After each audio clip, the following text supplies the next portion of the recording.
चित्त विचारों का भंडार है, जबकि चित्त शुद्ध चेतना है। बुद्धि ज्ञान प्राप्त करने का उपकरण है, जबकि चित्त सत्ता का सार है।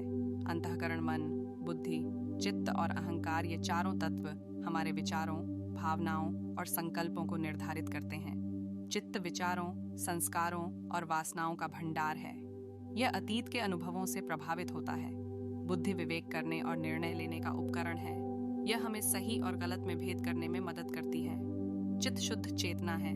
यह निर्विचार और निर्विकार है। यह सत्ता का सार है। यह संक्षिप्त व्याख्या इन अवधारणाओं को समझने में आपकी सहायता करेगी। यदि आप अधिक गहराई से जानना चाहते हैं तो आप आध्यात्मिक ग्रंथों का अध्ययन कर सकते हैं या किसी योग्य गुरु से मार्गदर्शन प्राप्त कर सकते हैं। ज्ञान हमें दुनिया को समझने का एक तर्कसंगत और व्यवस्थित तरीका प्रदान करता है। यह हमें अनुभवजन्य साक्ष्य के आधार पर निष्कर्ष निकालने में मदद करता है। स्वस्थ संदेहवाद हमें अंधविश्वास से बचने और नई जानकारी के लिए खुले रहने में मदद करता है। यह हमें सवाल पूछने और चीजों को गहराई से सोचने के लिए प्रेरित करता है। आचार्य प्रशांत कहते हैं कि हमें वैज्ञानिक दृष्टिकोण और स्वस्थ संदेहवाद को अपने जीवन में लागू करना चाहिए। हमें अंधविश्वास और अंधश्रद्धा से दूर रहना चाहिए। हमें चीजों को स्वयं समझने का प्रयास करना चाहिए। प्रश्न पूछें, किसी भी चीज को बिना सोचे समझे स्वीकार न करें। हमेशा प्रश्न पूछें और चीजों को गहराई से समझने की कोशिश करें। अनुभवजन्य साक्ष्य पर ध्यान दें। किसी भी दावे को स्वीकार करने से पहले उसके लिए अनुभवजन्य साक्ष्य देखें। खुले दिमाग वाले रहें। जमाने से हटकर चलने का साहस करो। संभावनाओं से भरी दुनिया तुम्हारे इर्द गिर्द है। उन्हें जीने का जुनून जगाओ।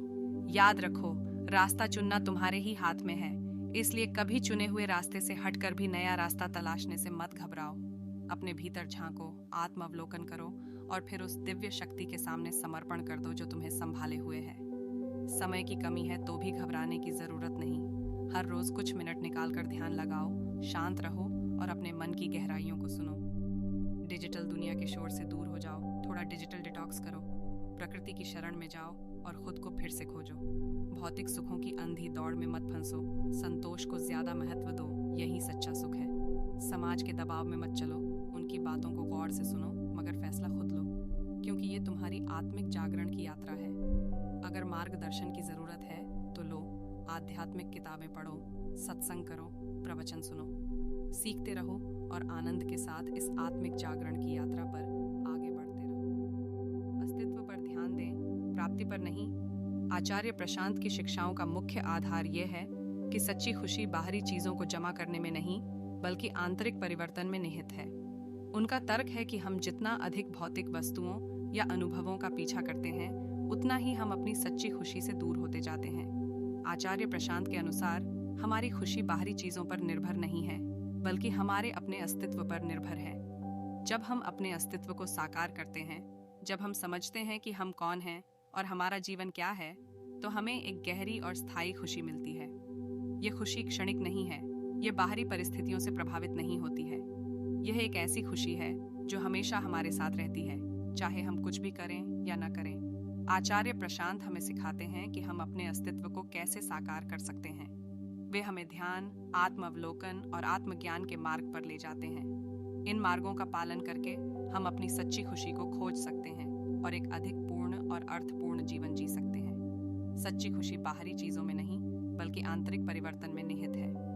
हमारी खुशी हमारे अपने अस्तित्व पर निर्भर है। हम ध्यान, आत्म अवलोकन और आत्मज्ञान के माध्यम से अपने अस्तित्व को साकार कर सकते हैं। आचार्य प्रशांत की शिक्षाएं उन लोगों के लिए एक मार्गदर्शक हैं जो सच्ची खुशी की तलाश में हैं। वे हमें दिखाते हैं कि कैसे हम भौतिक दुनिया की मोहमाया से मुक्त होकर एक अधिक संपूर्ण और अर्थपूर्ण जीवन जी सकते हैं। आज के लिए बस इतना ही। सब्सक्राइब और शेयर करना न भूलें। अपने सुझाव कमेंट में ज़रूर दें। धन्यवाद। आशा है कि आपको आज की बातें पसंद आई होंगी। अगली बार फिर मिलेंगे। तब तक सुरक्षित रहें और स्वस्थ रहें। नमस्ते।